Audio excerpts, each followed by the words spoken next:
Welcome back to Then and Now. I'm Julian Zelizer of The Long View. And I'm Jonathan Alter of Old Goats. So I'm going to ask Julian a question today. We're doing Then and Now on federalizing the National Guard, which is very much in the news. But before we talk about what Trump is doing, what happened in 1965 in Alabama with the federalizing of the Guard? Well, in March 1965, you have protests taking place for voting rights. There's a voting rights bill that the civil rights movement is pushing for. Famously and infamously, on March 7th, there had been a march from Selma to Montgomery where the police, white mobs, attacked nonviolent protesters, including the head of SNCC, future Congressman John Lewis, cracking open part of his skull. And weeks later, there was another protest set. A federal judge, I believe on March 18th, authorized the protest to take place.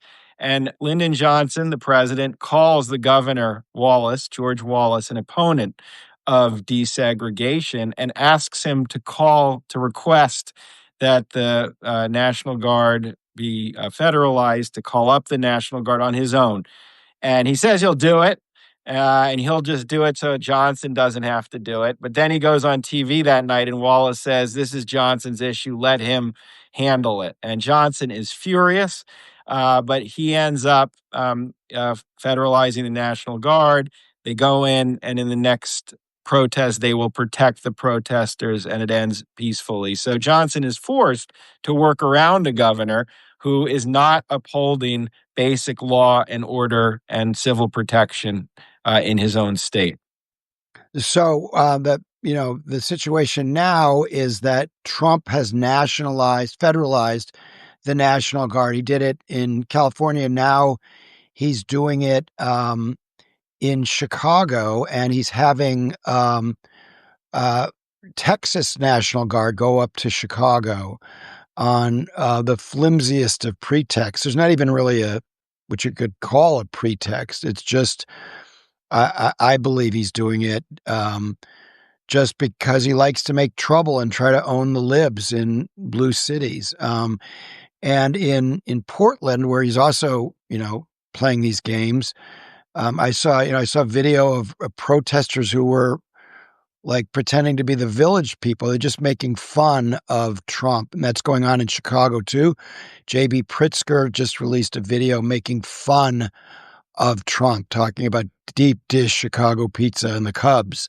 So basically, what in 1965 was a really serious national crisis over race, at this point in 2025 is just about Donald Trump's ego and how people will resist him injecting National Guardsmen into situations that are actually not that tense right now. I hope they don't get tense.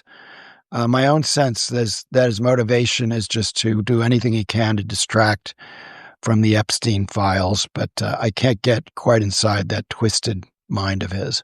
And it's always a dangerous expansion of power, because even if everything is peaceful, once you have a federal presence in a city, things can happen. And we hope that doesn't happen. But that's the heart of a danger. But anyway, the thing on that very quickly.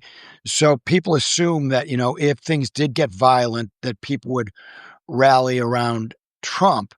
But in 1933, and we can talk about this more in another Then and Now, 1932, when Herbert Hoover, as president, ordered out the army to roust protesters in Washington, trying to get their bonus from World War I. These were veterans. And Franklin Roosevelt was in Albany watching this as governor. And when U.S.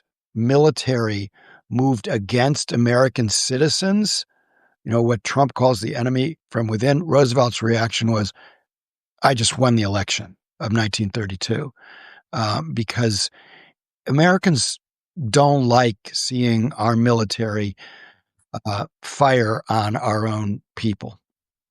Well, that was Then and Now, and we'll be back next week. Bye, everyone. Bye.